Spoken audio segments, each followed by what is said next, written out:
tudo bem com vocês? Vocês conhecem fogueira gigante? Se vocês não conhecem, vocês vão conhecer comigo. Vamos comigo! Acende.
A fogueira de São João possui um forte significado religioso.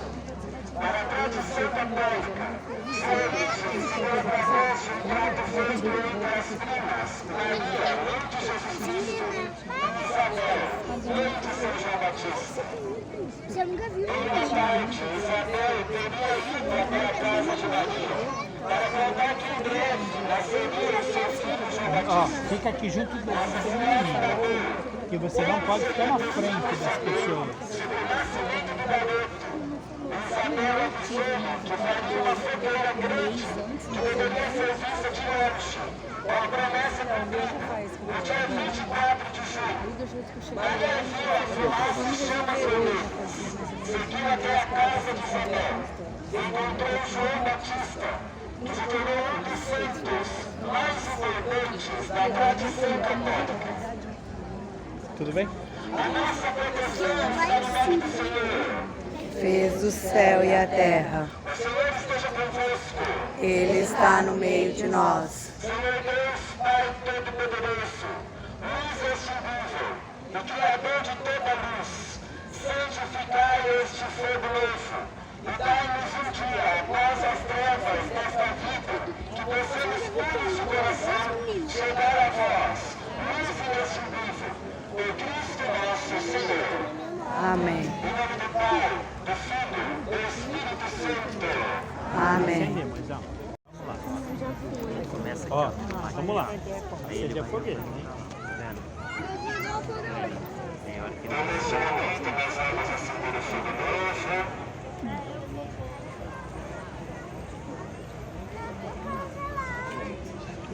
Calma, vai pôr fogo lá. Eles vão pôr fogo lá, quer ver? Agora o casal vai se aproximar e acender a fogueira.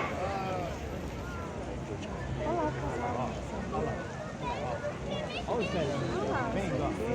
Olha lá, Du, tá vendo seu vizinho? Du, vem aqui esse vídeo. Solta minha língua, lava-me a culpa, ó São João. Anjo no templo, do céu descendo, do nascimento ao Pai comunica, de tua vida proclara fora, teu nome explica, sigo teu mito, teu Pai se torna, tua promessa incrédulo duvida, apenas nasces, e nascer faz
Galerinha, vocês curtiram o vídeo? Se vocês curtiram, deixa o like no meu canal.